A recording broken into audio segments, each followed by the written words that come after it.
నిన్న అహ్మదాబాద్ లో ప్రమాదానికి గురైన విమానం పూర్తి కండిషన్ లో ఉందన్నారు పైలట్ బాబీ. మెయింటెనెన్స్ లోపం కూడా లేదని చెప్పారు. ఒక్క ఇంజిన్ ఫెయిల్ అయితే విమానం పక్కకు జరుగుతుందని ఒరుగుతుందని అలా జరగలేదన్నారు. ల్యాండింగ్ గేర్ డౌన్ లో ఎందుకుందో తెలియాలంటున్న పైలట్ బాబీతో మా ప్రతినిధి మహేష్ ఫేస్ టు ఫేస్ ఇప్పుడు చూద్దాం.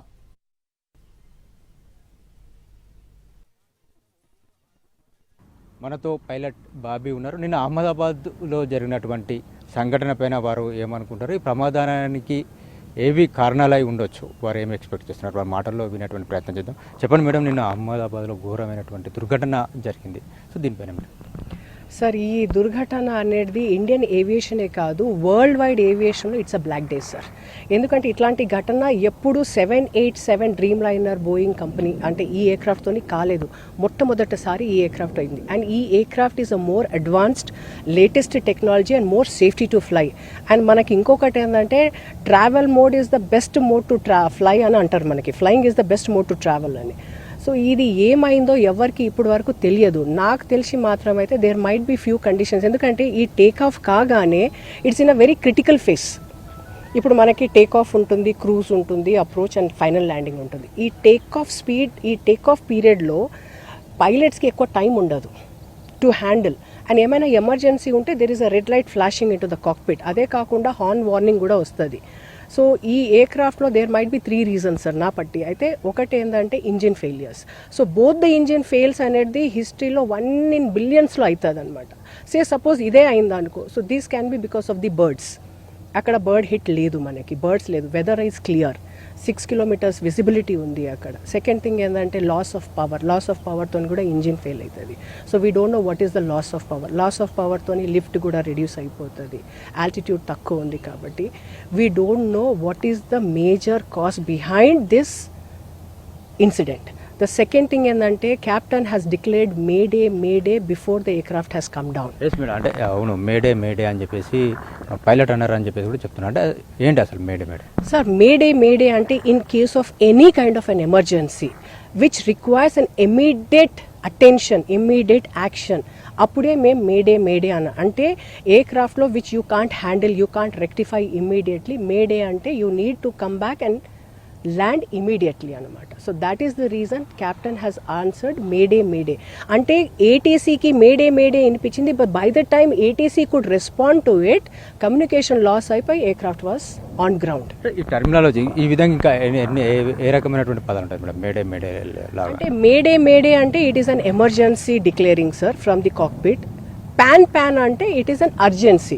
సపోజ్ ఏమైనా హార్ట్ అటాక్ వచ్చిండు పేషెంట్కి, it's an urgency medical treatment required or some kind of an incident where it is time ఉంటుంది మనకి. కానీ ఈ ప్యాన్కి టైం ఉంటుంది. That is an urgency call. May Day అనేది ఎమర్జెన్సీ అనమాట. It doesn't have a time, it requires an immediate attention. So these are the 2 major calls sir. గతంలో ఎప్పుడైనా ఈ విధమైనటువంటి సిగ్నల్స్ పైలట్ నుండి ఏటీసీ అందుకున్న తర్వాత ఆ యొక్క ఎయిర్క్రాఫ్ట్ ప్రమాదం నుంచి బయటపడేటువంటి సంఘటనలు ఏమైనా ఉన్నాయా?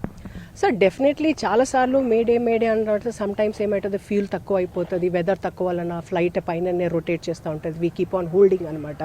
లేకుంటే ఆల్టర్నేట్ డెస్టినేషన్కి ల్యాండ్ అయినప్పుడు, లేకుంటే some kind of emergency.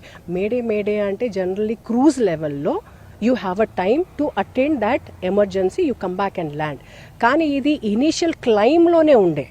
Initial క్లైమ్లోనే hardly 600 feet అంటే బై 50 feet మీకు ల్యాండింగ్ గేర్ పైకి ఉండిపోవాలి.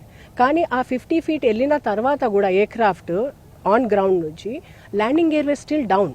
అంటే వాళ్ళకి ల్యాండింగ్ గేర్ అంటే power issues, landing gear stuck up అయిపోయిందా, పవర్ ఇష్యూ ఫెయిలియర్ ఉందా, ఇంజిన్ ఉందా, లేకుంటే ఇంకా ఏమైనా మాల్ ఫంక్షన్ ఉందా అక్కడ, we don't know what is it. So మనకి ఈ ఫ్లైట్ డేటా రికార్డర్ అని ఉంటుంది. ఈ ఫ్లైట్ డేటా రికార్డింగ్లో ఏమైపోతుంది అంటే which is valid for 25 hours.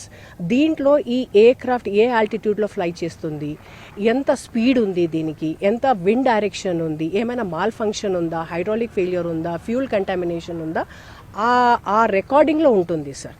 ఆ రికార్డింగ్లో ఉంటుంది కాబట్టి this is valid for 25 hours. And second thing is cockpit voice recording ఉంటుంది. కాక్పిట్ వాయిస్ రికార్డింగ్ అంటే క్యాప్టెన్ లోపల కాక్పిట్లో ఏం మాట్లాడుకుంటుండ్రు, what are they discussing, what kind of an emergency it is, ఆ దాంట్లో రికార్డ్ అయి ఉంటుంది. That is valid for 2 hours sir. ఇంకోటి మేడం, ఏదైతే రన్వే ఉందో రన్వే సరిపోను లేదు, అక్కడ ఏదో రిపేర్స్ జరుగుతున్నాయి, కుదించారని చెప్పేసి కూడా వార్తలు వస్తున్నాయి. లేదు sir, that runway strip is 11,000 feet రన్వే. Any wide body can land and take off. ఇంకొకటి మనకి 787కి generally the runway what you required before the lift off, before you rotate, it requires around 9,000 feet sir, some odd. So మనకి ఇంకా కొంచెం availability కూడా ఉండే. So I don't think so runway had some issue with the aircraft. ఇంకొకటి ఏదైతే అక్కడ కూడా అహ్మదాబాద్ అనగానే ఎక్కువగా బర్డ్స్ ఫ్లై చేస్తే అక్కడ దాంతో ప్రమాదం కూడా కొంచెం ఉంది. చాలా మంది పైలట్స్ కూడా ఇప్పటికీ అభ్యంతరాలు వ్యక్తం చేశారని చెప్పేసి కూడా ఒకటి. బర్డ్స్ ది ఎస్, ఈ ఇష్యూ ఉంది, అక్కడ బర్డ్స్ చాలా ఉన్నాయి. అండ్ బేసికల్లీ ఏంటంటే టేక్ ఆఫ్ కాగానే it is a residential area అది. సో బర్డ్స్ కోసం కానీ airport authority of India generally at regular intervals while landing, while approach, while take off వీళ్ళు బర్డ్స్కి మేనేజ్ చేస్తూ ఉంటారు. కానీ ఈ ఇన్సిడెంట్లో మనకి బర్డ్స్ ఎక్కడ కనిపించలేదు. ఎందుకంటే ఒకవేళ బర్డ్ హిట్ ఉంటే ఆ పర్టికులర్ ఇంజిన్కి హిట్ అయితే అడిదికు యాయింగ్ ఉంటుంది. కాబట్టి మనకు అట్లాంటిది ఏం లేకుండా we could see the aircraft flying in this very stable position. కాబట్టి either it might be both the engines fail or some kind of other reason. కానీ ఆ చుట్టుపక్కల ప్రాంతంలో మనకి బర్డ్ హిట్ ఏం కనిపించలేదు సార్. ఇంకొకటి బర్డ్ హిట్ ఉంటే జనరల్లీ ఫ్యూమ్స్ వస్తాయి సార్. అంటే ఇంజిన్ వెనక వైపు నుంచి ఫ్యూమ్స్ వస్తాయి, బర్స్ట్ ఉంటుంది, స్మోక్ వస్తుంది. అవన్నీ ఏం కనిపిస్తలేదు. కాబట్టి definitely we can rule out this. ఏదైతే టేకాఫ్ అయ్యే టైంలో అయిన తర్వాత ఏదైతే యాంగిల్లో వెళ్ళాలో అది వెళ్ళలేదు అని చెప్పేసి ఏవైతే విజువల్స్ కనిపిస్తున్నాయో ఆ విజువల్స్ని బట్టి చెప్తున్నారు, మీరేమంటారు? అందుకోసం అంటున్నాను సార్, ఆ టేక్ ఆఫ్ అప్పుడు యాంగిల్ ఇట్లా ఉంటుంది, అంటే నోస్ అప్ ఉంటుంది, టేల్ కొంచెం, అంటే ఇది ఈ యాంగిల్లో లేకుండా ఎయిర్ క్రాఫ్ట్ స్టేబుల్గా ఉండే మనకి మీరు చూస్తున్నాం. ఇది స్టేబుల్గా ఉంటే అంటే 2 ఇంజిన్స్ నార్మల్గానే ఉంది. లేకుంటే ఒకవేళ ఇంజిన్ ఫెయిల్ అయిందంటే బర్డ్ హిట్ ఉండాలి. సో ఈ 2 రీజన్స్ కూడా రూల్డ్ అవుట్ ఉంది. So what is the other reason? Loss of power ఉందో లేదో we don't know. So we actually can't say anything. It is too early to talk about it. And మనకి positive rate of క్లైమ్లో generally landing gear పైకి వెళ్తారు కాబట్టి 50 feet లోపట్నే అది వెళ్ళలేదు. సో ల్యాండింగ్ గేర్ ఇష్యూ ఉండేనా, పవర్ ఇష్యూ ఉండేనా, లిఫ్ట్ ఇష్యూ ఉండేనా, ఏం అదర్ టెక్నికల్ ఇష్యూ ఉందో we don't know. It is too early to talk about it. Okay madam, ఇది బాబీ గారు చెప్తున్నటువంటి విషయం. ఏదైతే 787 బోయింగ్ విమానానికి ఇలాంటి ప్రమాదం జరగడం అనేది ఒక దురదృష్టకరమైనటువంటి సంఘటనగా వారు అభివర్ణిస్తున్నారు. గతంలో కూడా ఎప్పుడూ జరగలేదు, అసలు ఇలాంటి సంఘటన ఊహించలేమని చెప్పేసి కూడా వారు అంటున్నారు. అయితే ఈ ప్రమాదానికి 3 కారణాలు ఉండొచ్చు. ఏదైతే ఫైనల్ రిపోర్ట్, ఏదైతే investigation report, black box report వచ్చిన తర్వాతనే ఏదైనా చెప్పగలమని చెప్పేసి వారు అభిప్రాయం వ్యక్తం చేస్తున్నారు. కెమెరామెన్ విశ్వపాల్తో మహేష్, ఎన్టీవీ, హైదరాబాద్.